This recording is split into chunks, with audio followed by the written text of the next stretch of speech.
right, ladies and gentlemen, welcome to the 62nd Annual Kickoff Luncheon, sponsored by your FSU Alumni Association. Florida State Seminoles, are you ready for some football? All right, the Chiefs sound already in mid-season mood and mode, and by golly, our football team just can't wait till toe hits leather and we get this season underway. On behalf of the 300,000 FSU alumni around the world and National Alumni Chairman Gordon Sprague, class of 1965, welcome to our annual kickoff luncheon. The sounds of the marching Chiefs can mean only one thing. It won't be long before I start saying, touchdown FSU, again and again and again. Touchdown Florida State. And when you hear that call, when you hear touchdown FSU, that can mean only one thing can follow: the Florida State University fight song. And today, for the 5th year in a row, we have the opportunity to hear the man that created the best fight song, the most recognized fight song in the country. Welcome to the man who 63 years ago penned the words and the verses and the chorus and the lyrics to the FSU fight song. Dr. Tommie Wright, come forward, Tommie.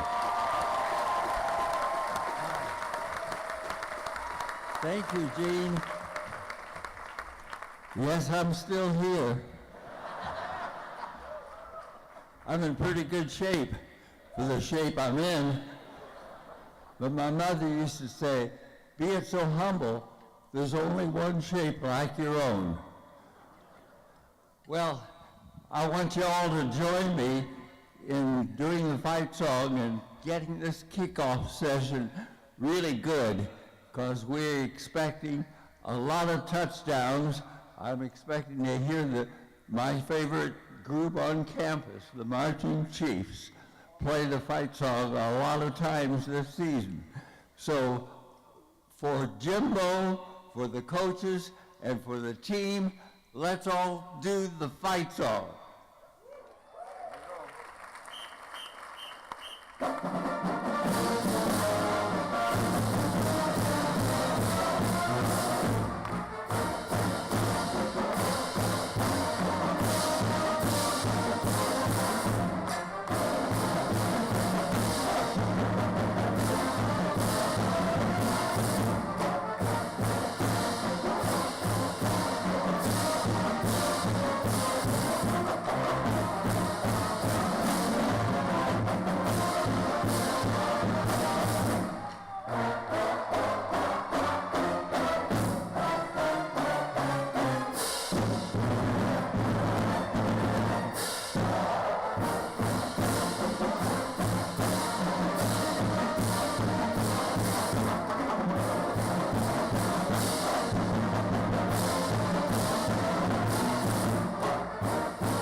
Chiefs, you sound great as always.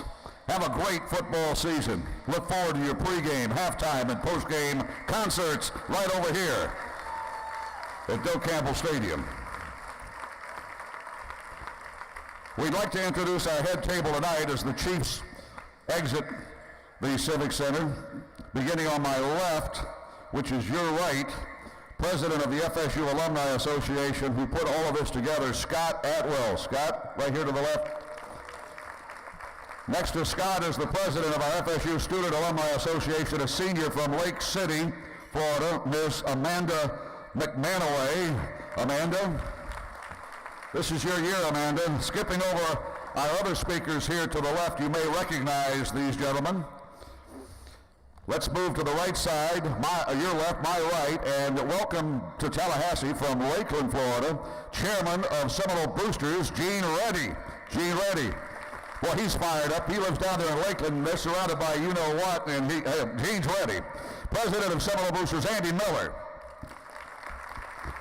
FSU's Vice President for University Advancement, Tom Jennings. Tom. Ask Tom to show you that lapel pin he's got on with the Seminole logo. It's great.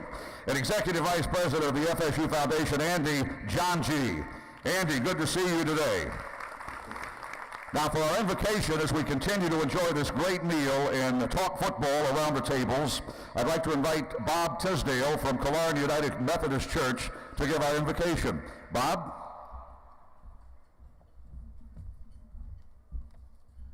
Let us pray.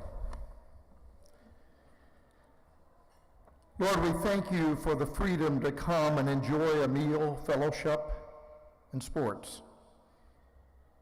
I pray that you would bless these young men as they continue in life's journey. Bless them as a team and as individuals, living both this privilege and this responsibility.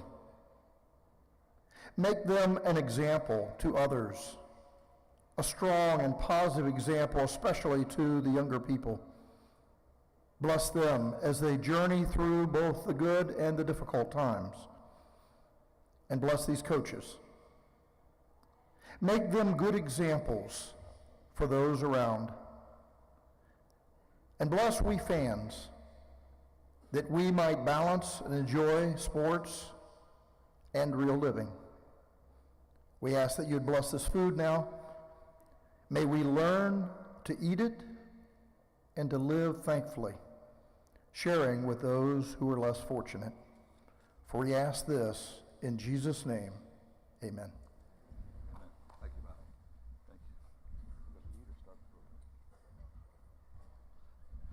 Thank you, Bob. We would like to thank our Florida State Alumni Association sponsors before we continue our program. Yes, there is a commercial, even at the Civic Center. And you can't DVR this one. FSU's Brag with a Tag, that's what you put on your bumper to help deserving students attend Florida State. Brag with a Tag. Liberty Mutual and Marsh, that's where you buy your insurance and vote for Jimbo Fisher as Coach of the Year. That's Liberty Mutual and Marsh. Tally Student Housing, that's where you send your FSU students to live. Tally Student Housing. And Church Hill Classics. Now that is where you buy your FSU diploma frame and other spirit items. Church Hill Classics. Can y'all hear me out there? It sounds a little loud to me, but you all can hear. Outstanding. Ladies and gentlemen, would you patronize these corporate partners, Brag with a Tag, Liberty Mutual, Tally Student Housing, and Church Hill Classics? You help the Florida State University. We'd also like to tip our hat to our media sponsors. They cover FSU sports like no one else in the state. The Tallahassee Democrat, your source for news and information. WTXL ABC 27, dedicated to you. And Clear Channel Communications, serving North Florida and South Georgia with more than 175,000 weekly listeners and 50,000 more through iHeartRadio. Those are our media sponsors. How about a big round of applause? Corporate partners, media partners, thank you very much.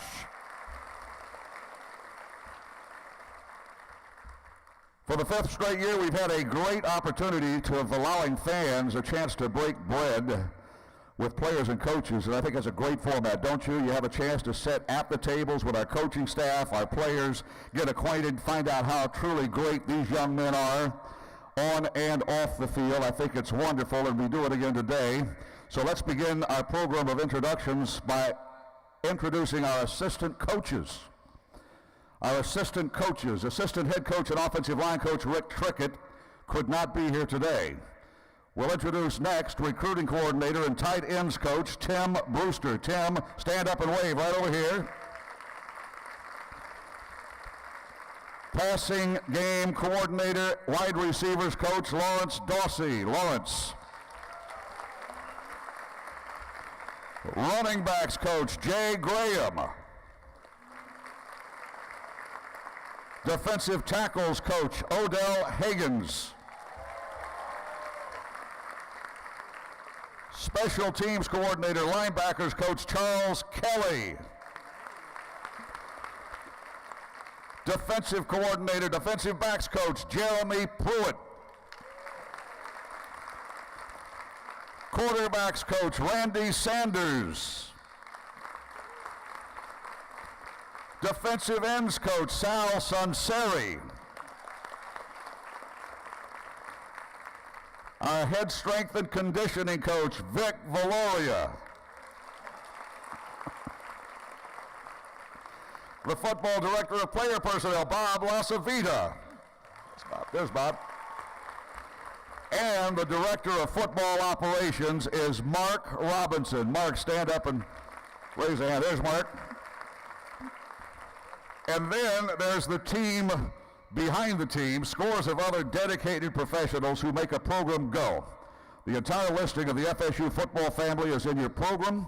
Just take a look at it. I'd like for you to ask all of those folks that are here today that work behind the scenes, that keep these coaches going.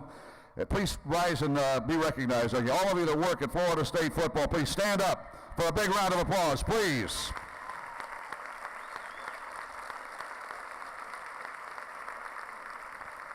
There you go. Great job. Now it's my pleasure to introduce a great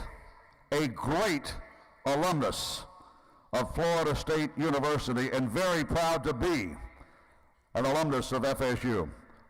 A great president, and I do mean great, from the FSU class of 1973, our president, Dr. Eric Barron.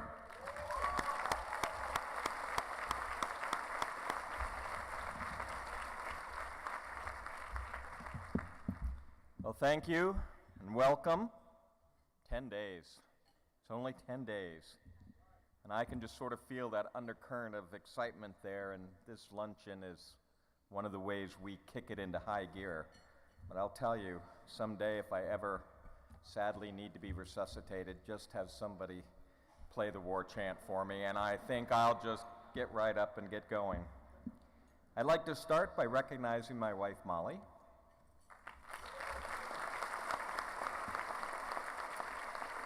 Thank you for all that you do. And today she's hosting 2 tables of student veterans. Maybe if our student vets would rise.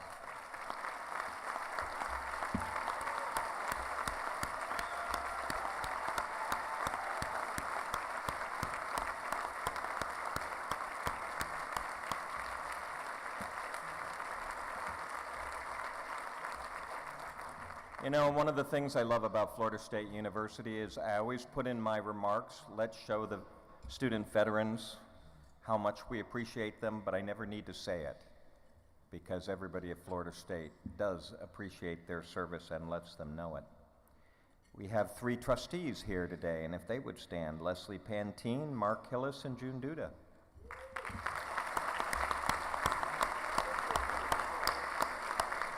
And we appreciate their great service. We also have 2 of our local state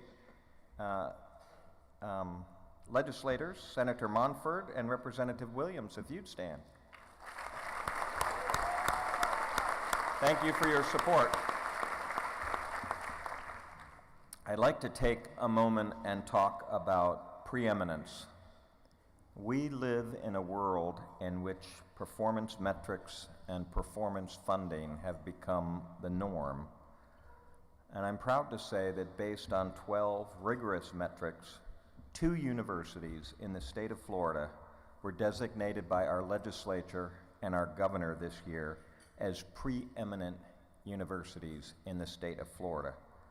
Oddly, I don't remember the name of the other university. Each received a significant budget increase. Essentially, they're giving us the tools, the dollars, to hire and attract talent, outstanding faculty, and student scholarships so that we can reach even higher. And in our case, our objective is to reach the top 25 of all public universities in this country. And quite simply, I can tell you, we're going to get there. With the preeminence funding, if we get this funding in the years that they say that we're going to get it, this university will be in the top 25 of all public universities in this country. Interestingly,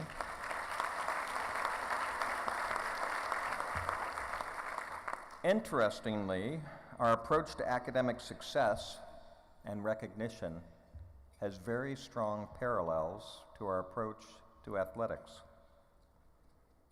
Everyone in this room loves football. I'm absolutely certain of it. Everyone in this room is also in tune with measuring the success of football. And everybody in this room is in tune with the tools and resources that it takes to make this football team successful. It's all about recruiting the best talent, as it is with the faculty. It's all about making sure that that talent can be successful, ranging from all sorts of things, from how we add services that promote student success to having the right facilities. Just a couple of points to drive this home. Our coach is clearly a brilliant recruiter, and he understands the game of football very well. The boosters have provided a facility. Literally, they have controlled the weather so that we can make sure that our football team has the opportunity to practice. And I think we've needed it lately. And the university has invested a great deal of resources to promote student success and to make sure that we retain that talent by making sure that those students are doing well in their classes. And the performance that we are talking about here today is measured by rankings and by significant recognitions. We're pretty fond of the Orange Bowl wins and the ACC championships, and also by the academic performance of our athletes and what they do after they graduate. The parallels are really remarkably strong. And like this university, we are a preeminent football school, and we're not satisfied. We're not satisfied. We seek that brass ring in the rankings, and we insist upon reaching that brass ring with a high level of integrity and pride. And today, we take another step closer with the addition of a new member to our athletic and university team. And so today, it's my great pleasure to introduce Stan Wilcox, our new athletic director, to you today, and to welcome him to the Florida State family. In my view, Stan has had a very deliberate path to this job. Notre Dame student, basketball player, on the team that went to the Final Four, a degree in economics, graduated, decided he needed more, went to a nationally ranked law school, Brooklyn Law School, worked to compete to be successful in law, as he had in basketball, went to the NCAA in legislative affairs, became Associate Commissioner of the Big East Conference, providing leadership and conference oversight for NCAA governance. He also got the chance to work with other ADs, watch other ADs, and to work with presidents and watch those presidents in operation. He joined Notre Dame as Deputy Athletics Director, where he was responsible for a dozen program areas, including football. He came to us from Duke University, where he was Senior Deputy Athletics Director, again with a broad, comprehensive set of programs under his responsibility. If you hold up his resume, I cannot find a single aspect of college athletics that he hasn't touched and done so with a high level of excellence. He has a remarkable depth of experience and oversight in programs, business, understanding of marketing, NCAA compliance, and experience in strategic fundraising, as well as a track record of student academic success.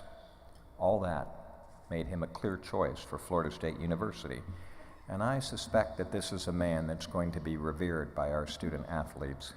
He is absolutely the finished product when it comes to being a role model for student athletes. Finally, he has a real passion for taking our programs to the next level, and I'm very pleased to have him on board. So I wonder if we could show him as he comes up to the podium what a Seminole welcome is like. Thank you.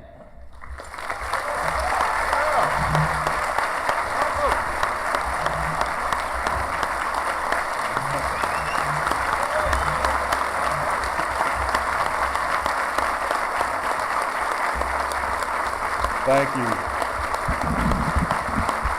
Thank you, thank you. Thank you very much for that very warm welcome, and to President Barron, thank you very much for that unbelievably gracious introduction of me to the Seminole family. I just have a few things I want to say this afternoon. First of all, this is unbelievable. During a work week that we can take time out of our day and come here. This must be over 1,000 people here to come help celebrate the start of the 2013 football season. This is absolutely incredible. And I and my wife, we are honored and very humble that I was selected to be the next athletic director here at Florida State University. I am so overwhelmed with the outpour of congratulations and good luck. It's incredible. This is a great family to be a part of, and I am so proud to be a Seminole. The other thing I want to do is just kind of maybe thank some individuals, thank some groups that really make FSU athletics really run. First of all, to all the local Tallahassee businesses for supporting our athletics department, our university. It's unbelievable the amount of support that we get. It's without your support, we can't do all the things that we are able to do. Also to the Tallahassee fans coming out and supporting us at all our home games, our home events. Without your support, we can't get it done. To our major benefactors and Seminole Boosters organization, without your support, we cannot provide the necessary experiences that we want to provide to our student athletes, the top-notch experience. Without your support, we can't do it. And I want to thank you all for supporting FSU athletics and hopefully continue to support it in a big way. The other thing I want to do is I want to acknowledge and thank all our coaches, families, and wives, because without you, our coaches cannot spend the hours that they spend daily to get our team prepared for a grueling season. And it is without you, we can't get it done. So thank you to the wives and the families of our coaches, of our administrators. We need your support more than anything, and we thank you for that.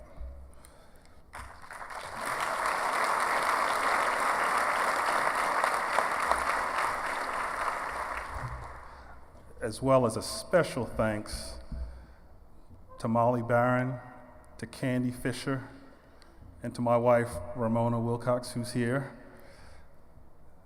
Again, without your support, we cannot put in the hours necessary to make FSU athletics successful. And it's you are the ones that are really running things, and we are just doing what you tell us to do, and we're going off to work, and we're trying to get it done. And please excuse us when we come home sometimes and we're just not ready to continue talking after talking all day. But it's our wives who become one with us, because they can just look in our eyes and know what we're thinking, and we don't have to say a thing. And we thank you for that.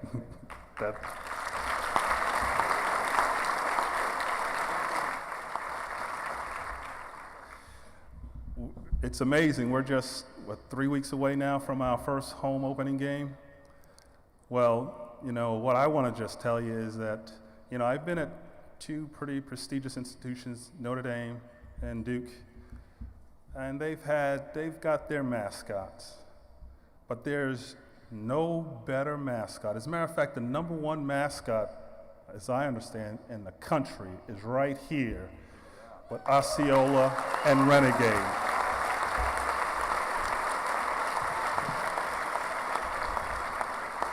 And I am so pumped for that first game so that I could be on the sidelines and see Renegade and Osceola march down that field, plant that spear in the middle of the field to let everybody know this is our house. This is nobody else's house but our house, and you're not coming into our house and doing anything. So with that, I'd just like to say thank you again for the enormous warm welcome to my wife and I. We are poised and ready to be a part of the Seminole family and continue to build upon the great foundation that has been laid by others before us. And with your support, we'll be able to continue in that tradition. Thank you very much.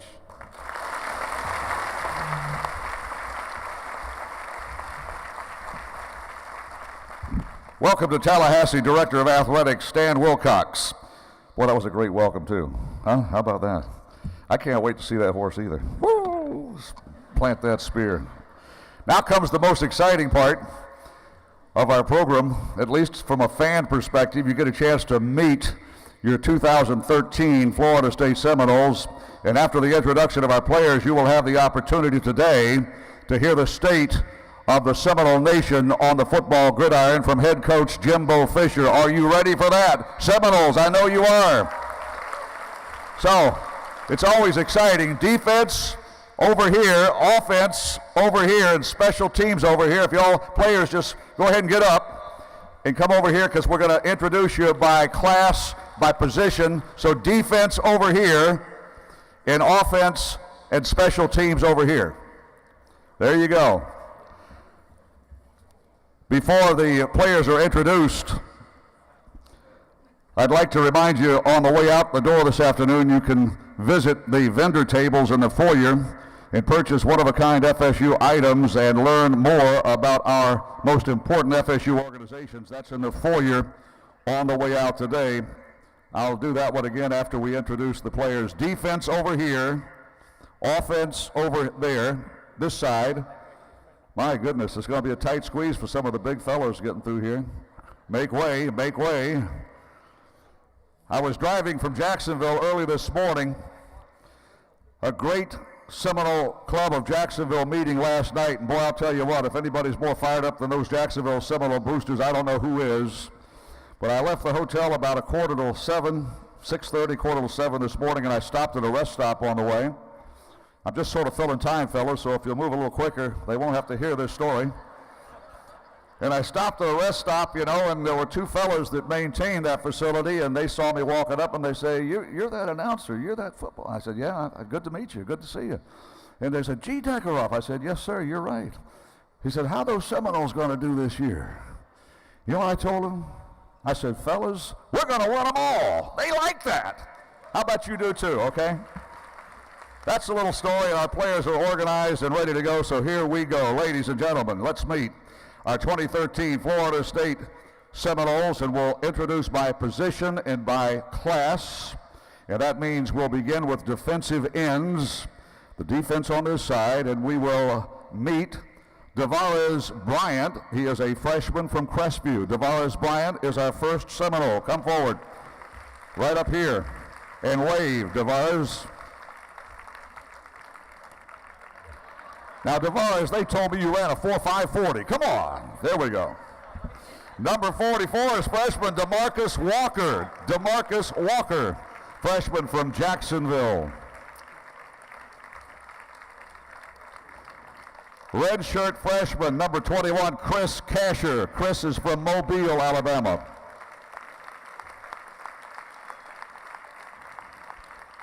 Sophomore class, Mario Edwards Jr., number 15, the same number as Dad wore.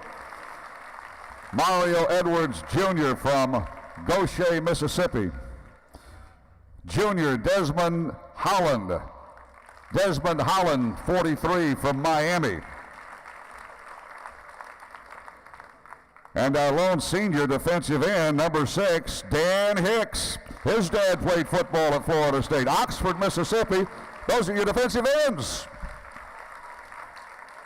Now your defensive tackles, and let's have freshman Keith Bryant come forward and be recognized. Number 95, Keith Bryant from Delray Beach. Number 93 is Brad Benz. Brad Bentz, a freshman, redshirt freshman, Prattville, Alabama. Number 90 is Eddie Goldman. Eddie changed his number. Remember, number 90, he is a sophomore from Washington, D.C. Niall Lawrence Stample wears number 99, and he is a redshirt sophomore from Fort Lauderdale. Niall Lawrence Stample. Redshirt sophomore, number 11, Derek Mitchell Jr. Derek Mitchell Jr. from Jacksonville. I knew his dad when his dad played basketball for us. Timmy Jernigan is a junior from Lake City. Wears number 8, Tim Jernigan.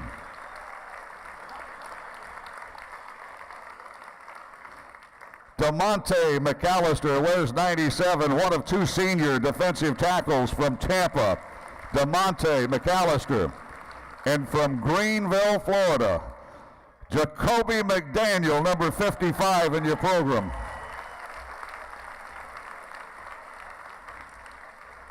Oh, you know what? I had to make an adjustment. Like all good defenses, you have to make adjustments halftime.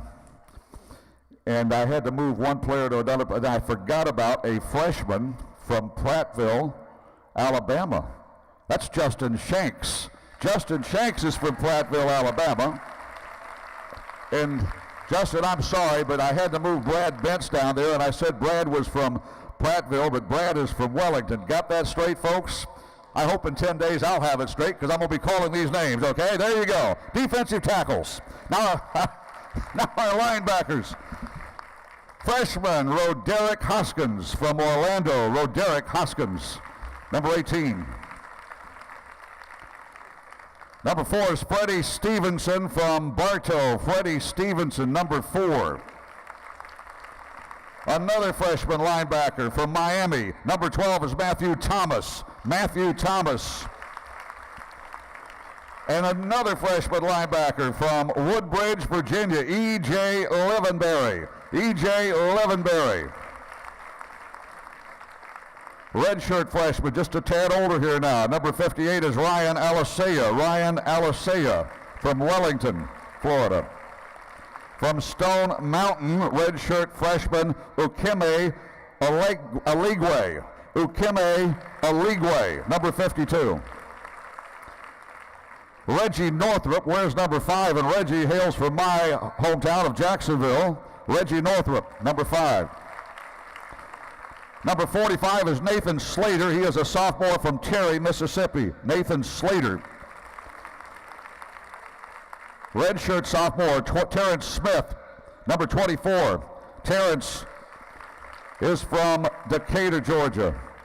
Nigel Terrell wears number 28. Nigel's a redshirt junior from Helena, Alabama. Nigel Terrell. Now the seniors. Christian Jones, number 7 from Winter Park, Florida. His dad played football at Florida State. So did his brother. Christian, a senior. And number 22 from Wintersville, USA, Valdosta, Georgia, Telvin Smith. Those are your linebackers of Florida State. Now, defensive backs. Are we ready, backs? These are the fastest guys on the field. Are we ready? They're ready. Number 29 is freshman Nate Andrews from Fairhope, Alabama. Number 36 is Tyrell Lyons from Jacksonville, a freshman. Tyrell Lyons. Number 13 is Jalen Ramsey. Jalen hails from Smyrna, Tennessee. Where's number 13? Marquez White. Where's 27? He's a freshman from Dothan, Alabama. Marquez. Colin Blake is a defensive back, a redshirt freshman from San Antonio, Texas.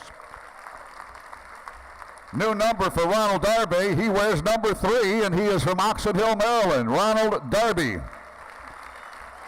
Ronald's a sophomore. P.J. Williams, another sophomore DB from Ocala. P.J. Williams, number 26.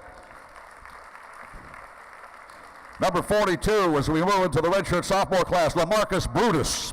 LaMarcus Brutus, number 42, Port St. Lucie. Keelan Smith wears 37, and he is a redshirt sophomore from Fort Pierce, Florida. How about two youngsters from that same neck of the woods, Fort Pierce and Port St. Lucie? From the nation's oldest city, Justin Allred is a junior from St. Augustine, Florida. Where's number 39, Justin Allred? Number 1 in your program is Tyler Hunter, and Tyler is from, well, Wintersville, Valdosta, Georgia. Tyler Hunter.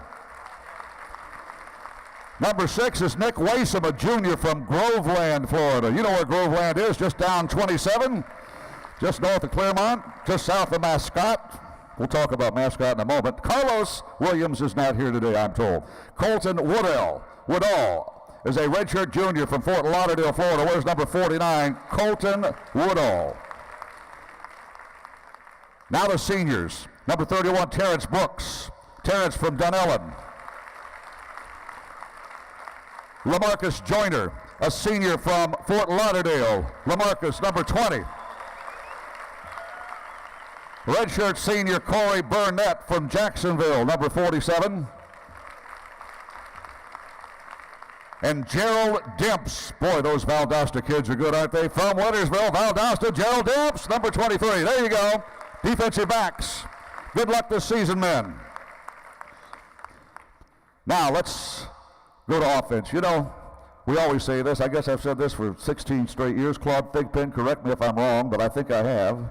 Defense wins championships, but offense sells tickets. Did I tell you the story about driving over here from Jackson? Oh, I did. Okay. Let's to the left, offense. Let's begin with the big fellas in the offensive line. And again, freshman class. Boy, we got a lot of freshmen, more than a handful. Let's welcome Wilson Bell to the Civic Center in our kickoff luncheon from Mobile, Alabama. Wilson Bell, true freshman. Where's number 78? Number 76 is Marcel Benalcazar. Marcel from Miramar. Ira Denson is a freshman from Boot Hill, Greenville, Florida. Ira Denson, number 55. Ryan Hofield wears number 59, and he too is a freshman from New Orleans, Louisiana. Garrett Scott, another freshman. Garrett is from West Palm Beach, and Garrett wears number 69. Redshirt freshman Miles Davis. Miles wears number 61, and Miles is from Gainesville. My first son was born in Gainesville, Miles. I'm just kidding you, okay? All right, next, we go to an older group of offensive linemen. Michael Shearhorn is a sophomore from Lutz, Tampa Catholic High School. Michael wears 79. Reuben Carter is a redshirt sophomore from Miami, Florida. Number 65, Reuben Carter. Austin Barron is a junior from Fort Lauderdale. Austin Barron, number 62. Get that foot well, Austin. I know you're working on it. Next, we have Bobby Hart. He is a junior from Lauderhill, Florida. Bobby wears 51. You know Bobby. Trey Jackson wears number 54. He's been a starter for the last 2.5 years from Jessup, Georgia. Trey Jackson, number 54. Cody J wears number 67. He's a junior from Fort Walton Beach. Cody J. Number 53 is Sterling Lovelady. Now, Sterling is a junior from Navarre, Florida. Sterling Lovelady. Josue Matias wears number 70. And Josue is a junior from Union City, New Jersey. Josue Matia. Just up the road a piece on 319 is Moultrie, Georgia. You will find the hometown of Cameron Irving. Number 75, Cam Irving from Moultrie. Red shirt junior Larry Levy. Larry wears 77. He is a redshirt junior from Boynton Beach. Jacob Ferenkrug wears number 60, and he is a redshirt senior now. These are seniors. Jacob is from Robbinsdale, Minnesota. Brian Stork wears number 52 and wears a beard like none other on this team. Brian Stork is your center, a senior from Vero Beach. And number 74 is Jonathan Wallace, and Jonathan, a redshirt senior from Jacksonville, Florida. Those are your offensive linemen. Offensive linemen, the big fellas that get the job done. Alongside the offensive line, and guys just as big, but they have to catch the ball. Let's introduce the tight ends for 2013 and begin with freshman Jeremy Kerr. Jeremy Kerr, 85, from St. Petersburg. Jeremy. Had a chance to meet Jeremy last Wednesday. You see he's getting a little assistance there, but he'll be well soon. Another freshman, Jaeyoung Young, is number 46. Jaeyoung Young from Coral Springs. One sophomore tight end, and that is Giorgio Newberry, number 4 in your program. Giorgio Newberry from Fort Pierce. Junior Nick O'Leary from Palm Beach, Florida. Nick, third-year starter Nick O'Leary, number 35. And redshirt senior Shane Broxy, number 42 from Monticello, Florida. Shane Broxy. All right, let's go now. Aren't those some good-looking football players you are witnessing here at the Civic? Aren't these guys just great-looking men? All right. With or without pads on, they're big fellas, aren't they? They are. Now, some of these guys aren't real big, but boy, they're fast. Let's introduce our wide receivers. Well, some of them are pretty big. Just take a look. First up, freshman, Jared Jackson, number 87 from Monticello. Jared Jackson. Isaiah Jones wears number 84, and Isaiah is from Milton, Florida. Number 39 is Brian Lasavita, a freshman from Gainesville. I know his family lives in Tallahassee.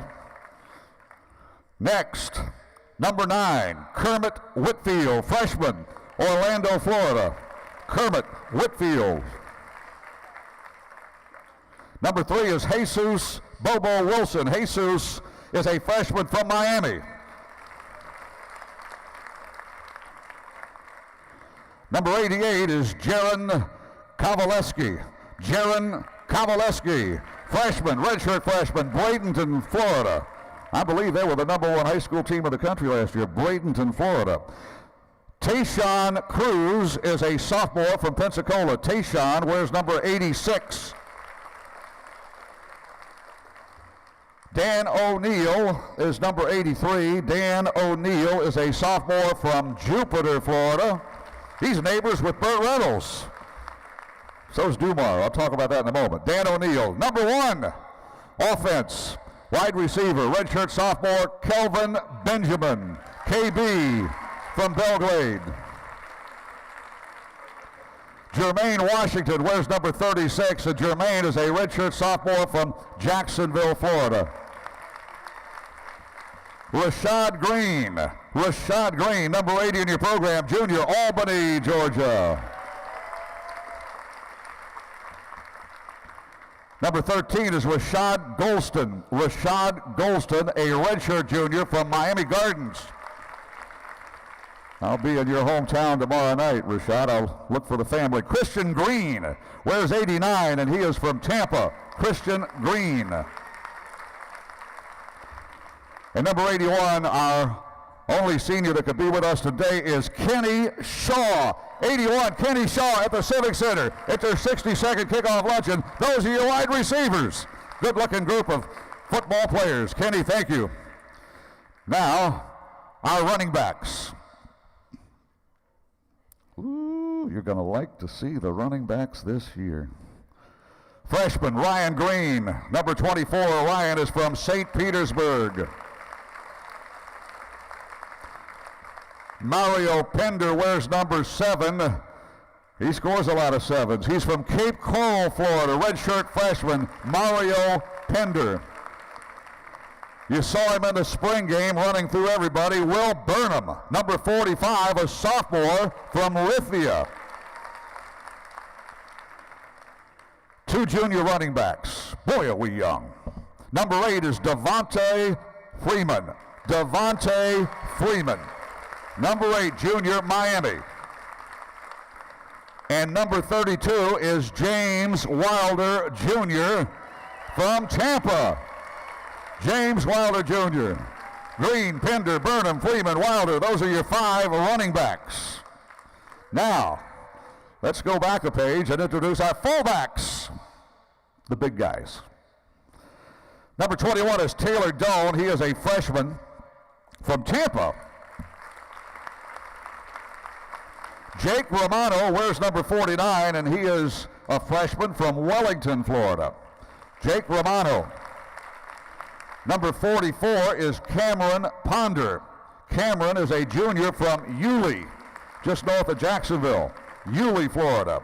And number 41, our only senior in the running back meeting room, is Chad Abram. Chad wears 41. He is from Lakeland. All right, now we are going to go. Anybody wearing gold shoes over there today? Anybody? No? All right. Here are your specialists. We'll begin with the long snappers and introduce Barrett Kernan. Barrett Kernan, number 72, junior, Ormond Beach. Number 40 is Danny Adams, a redshirt junior from Fort Lauderdale. Danny Adams. And number 57 is Philip Dumar. Philip is from Jupiter, a redshirt senior. Philip Dumar. He too is a neighbor of Bert's down there in Jupiter. Those are your long snappers. Here are your punters. There are 2. Freshman Jonathan Hernandez. Where's number 33? He is from Bradenton. Jonathan Hernandez.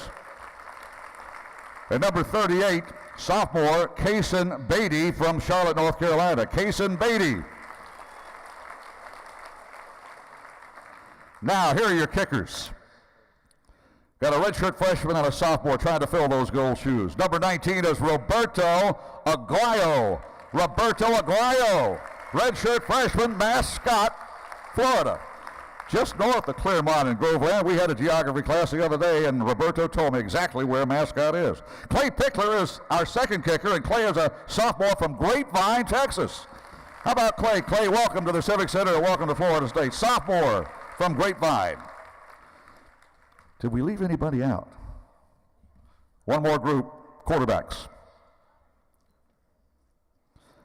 Let's introduce freshman Troy Cook. Troy is number 19. He is a freshman from Miami. Troy Cook. Another freshman, true freshman, wears number 11, and that's John Franklin III. John Franklin III from Plantation, Florida. John Franklin III. Number 10 is redshirt freshman Sean McGuire. Sean McGuire from Sparta, New Jersey. Now, another redshirt freshman, quarterback from Hueytown, Alabama, wearing number 5, Jameis Winston. Jameis Winston. Redshirt freshman, Hueytown, Alabama. Got another Alabama signal caller. He's number 14, the gray beard of the group, redshirt sophomore from Mobile, Jacob Coker. Jacob Coker, number 14.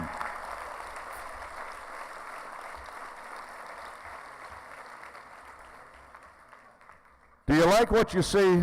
How about this group of Seminoles? How about a big round of applause? Your 2013 Florida State Seminoles. Can't wait, man. Can't wait. I've seen you work, and I can't wait. Pittsburgh on the horizon, then home games here at Doak Campbell Stadium. Wow. Before we bring the head coach to the podium, and boy, I can't wait to hear what Jimbo has to say again. If you're here and you're leaving, patronize our vendor tables in the foyer, purchase one-of-a-kind FSU items, and learn more about the most important organizations for your university. Boosters, Alumni Association, etc., okay? That's as you leave. Now, without further ado, let's see. 3 years ago, we beat South Carolina in the Chick-fil-A Bowl, didn't we? Remember that one? Huh? 2 years ago, we beat Notre Dame in the Champs Sports Bowl. Remember that one? Yeah, I know you do. And then last year, we came home with the Orange Bowl trophy. We beat NIU like a tin can, ran them out of South Florida. 3 bowl games, 3 wins, 3 championships. And last year, your Florida State Seminoles brought home the big trophy from Charlotte, North Carolina, and awarded all of the members of the team, the coaching staff, and an announcer that I know, an ACC championship ring. There you go. ACC champs a year ago. Today, we will find out from head coach Jimbo Fisher how your Seminoles have fared during preseason practice and his anticipation for a glorious 2013. Without further ado, stand on your feet, get your hands together, and welcome head coach Jimbo Fisher to our kickoff luncheon. Here you go.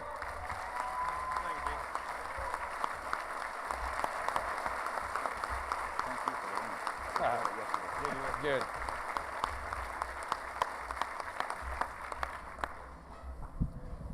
You know that ring Gene got, he just got it yesterday, and I was holding it. I was going to use it for some leverage, but he said he would say bad things about me today, so I decided to give it to him yesterday so he'd speak well of me today. But before I get going on what I'm going to talk, and today, believe it or not, and I say this all the time, I'm going to be brief. That's usually hard to do, and y'all know me. But I do want to, as everyone's been saying and everyone's been saying, a coach can't be a coach without someone behind him. It doesn't work that way.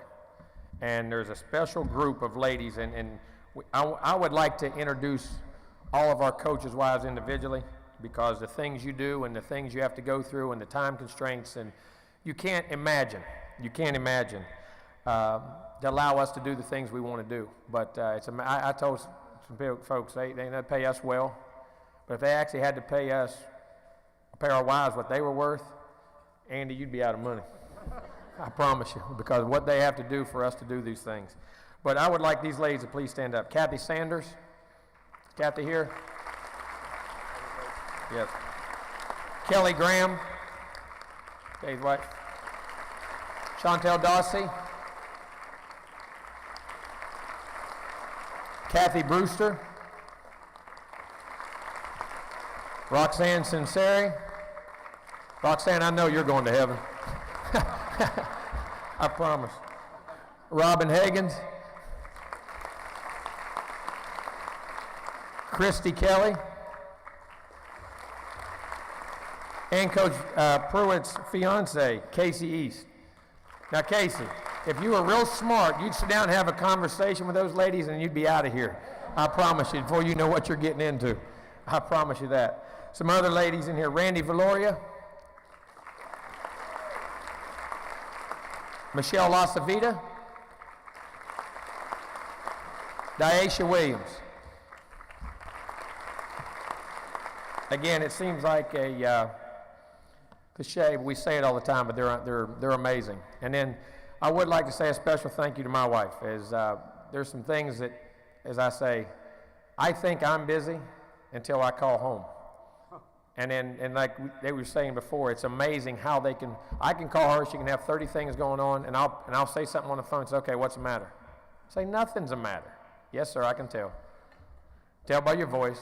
Now then what are you reading while you're talking to me? Quit reading what you're talking. I said, how do you have eyes through the phone? I mean, it says it every day, and what's bad, what makes I get mad? Because she's right 100% of the time. It's amazing how they can see through. But my wife, Candy, please stand.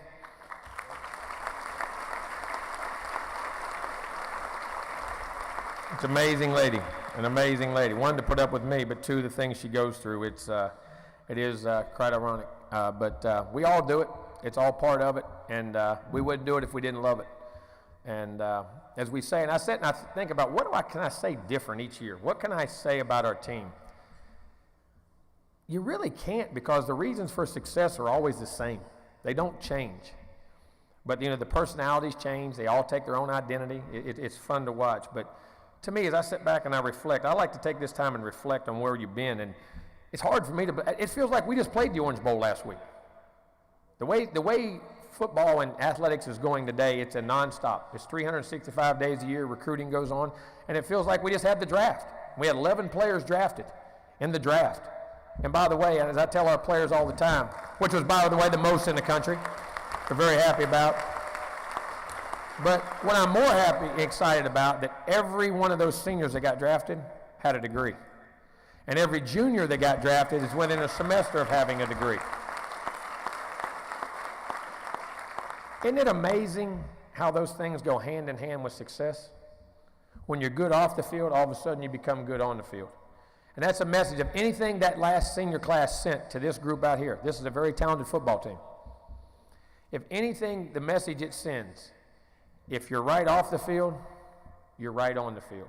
If you're right in the classroom, you're right on the field. If you're right as a person in general, you're right on the field. It's an amazing thing. It really is. And before I go any further today, there's another person I want to say a special thanks to. It's the first time he hadn't been here in a long time to say our invocation. That's our team chaplain, Clint Purvis. It's killing Clint not to be here. He's under the weather and he's pretty significantly ill, but I think everything's going to be fine. He just had to take some time to recuperate and had a couple procedures done in the hospital. And Clint is a huge, huge part of our success. And I go back and as I think about that, I remember EJ coming up 2 to 3 times a week and having a 15, 20-minute devotional with Clint in his office, as many of our players do, and how important that is. So I want to say a special thank you to Clint and say a special prayer for him because he's very dear to our heart and very dear to our program. And the other reason, it gave me a great example. This summer, as I've said, we've been on the Whirlwind Baseball Tour, and you have 2 kids playing travel ball. You're in every tournament in every city in Southeast America, I promise you, every weekend. Then you have recruiting, and we had recruits every weekend. And I think I went the whole summer, and I don't know how many times I walked into church. So I said, you know something? I need a little prayer. So I asked my pastor, Bob Tyndall, if I can't go see you, I'll bring you to me. So I asked him to come up and say the invocation day. It's the first time I've seen Bob in a while. Thank you, Bob. And I hate to say that. I hate to admit it. Clint takes care of me in the meantime, but I wanted to make sure you're up here with me. But I thank you for coming. It was great for you to do that on such short notice and to stand in for Clint. But it's time. This kickoff luncheon, this is when the Fight Stone Con went and spoke to the band and the Marching Chiefs yesterday, and they cranked up that war chant. Now I'm into 2-a-days and I'm tired and I'm gloomy, and all of a sudden, like Dr. Barron said, that war chant hit, man, I come right to life. I jumped up, I said, you know something, it's game time. You start hearing the band play over across the campus, it's game time. The legs aren't as sore anymore, the mind isn't as tired. You start getting that energy. But it is here. It is here. And you know, I sat here and I think this has been 4 years. 4 years this started. We wanted to rebuild the program. We wanted to bring it back. We wanted to honor the greatness of the past, the 35 straight winning seasons, the 31 straight bowl games, both the longest streaks in America. There's a great tradition to uphold. In the last 3 years, 31 wins, 2 Atlantic titles, 1 ACC title, 3 bowl wins, they say. Notre Dame, South Carolina, a BCS game, first one since 1999. 8th winningest program in the country in the last 3 years. And you say, boy, we've accomplished a lot. You want to relax? No. We're not even close to where we want to go. We're not even close to where we want to go and what we can achieve.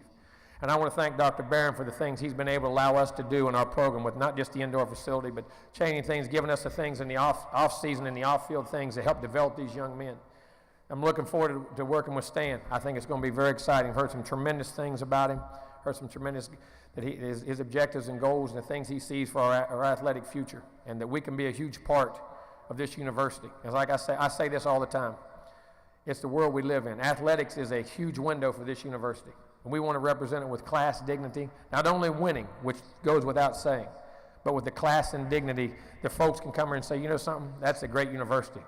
And I want to go look at that university a little more. And they come and see the academic programs we're building, that Dr. Barron is building, the great faculty in which he's building. What Stan's going to do is the rest of this athletic department, as we continue to have almost 19 of our 20 teams are in the postseason, all the things that go on. But we understand one thing in football. We're that window. We carry that torch. We carry that responsibility. We don't take it lightly.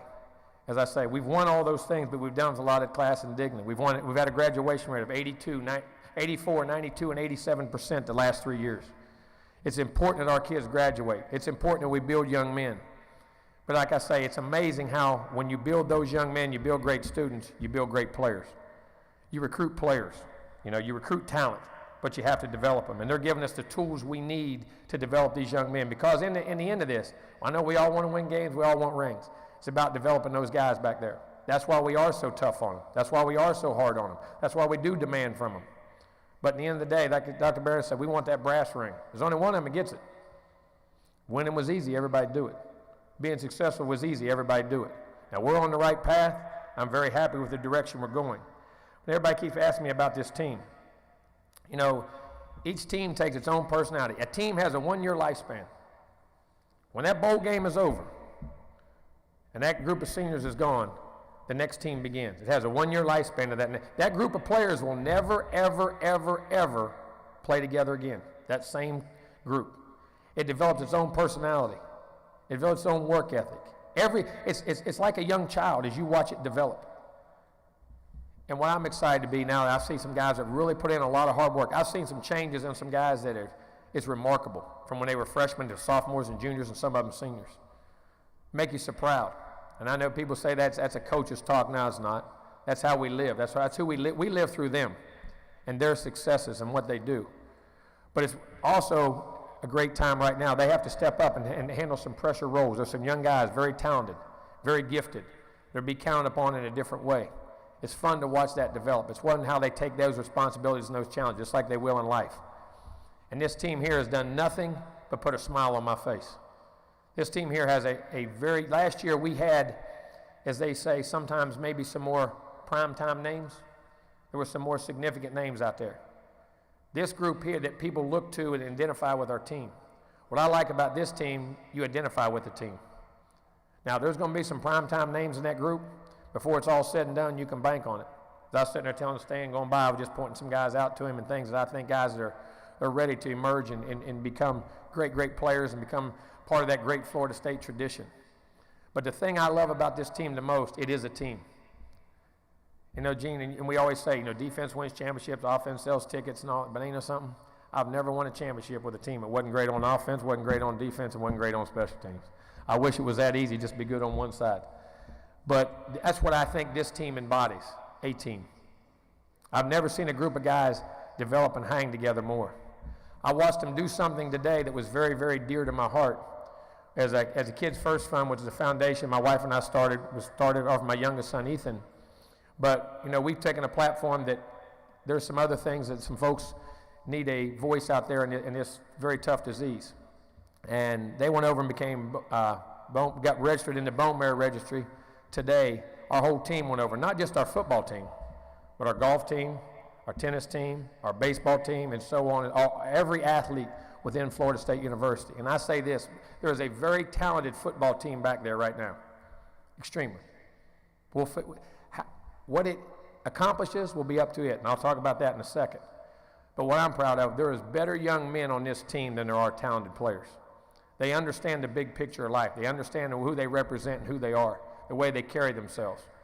And that's what I'm the most proud about. That's why I'm so excited for this team. I may be as excited this year, and I may not be saying it here, I'm as excited to watch this team grow as any team I've had, and I don't say it with any disregard. This team has a chance to be one of the winningest four-year senior classes in Florida State history. Has a chance to, it's put us back in national prominence again. Has a chance to achieve a lot of things. Like I say, we're never satisfied. Good enough is never good enough here. Good enough is never good enough. But to me, what's going to define this team is one simple word. That word's persistence. We're talented. We're intelligent. We're physical. We can run. We can jump. But there's nothing more common in this world than unsuccessful people with talent. That's the most common thing in this world, is unsuccessful people with talent. And that little word, persistence, talent can't replace it. Intelligence can't replace it. Speed, size, strength, none of those things can replace that word. You have to be persistent. It has to be an everyday thing. It has to be, no matter if you're having failure or you're having success, you have to stay persistent. And persistency allows for one thing, it becomes passion. Then passion allows you, it's all of a sudden when something becomes your passion, it's amazing how you can get it. I always tell people, look at your kids when they're little. If they really want something, say no about 3 times. Most of them will go away. If they truly want it, they're going to come back 4, 5, 6, 7, 8 times. And then they're going to figure out a way to sneak by you and get it. Out of the room, put that toy, whatever it is. They were persistent. And we get mad at them. We get mad at them as parents. We get frustrated. I'm the same way. I had to get my rear end tuned when I was little because I was very persistent. But that word, we ought to put it in everybody. That word ought to be in the middle of all of our heart and souls. Because that word can define you as a human being. Because there's going to be times you're knocked down, you think you're going to fail, you're on top of the world, you don't have to work anymore. That word of persistence defines you as a human being. You never quit. You never give in. You're always going to find that way. And if we're persistent, and that turns into passion, it's amazing what you can accomplish. Because if you want something, that's one thing. If you're passionate and you need it, it's amazing how you get it. You find a way to get it. If this team wants greatness, its persistence will be the key. Because we have the tools.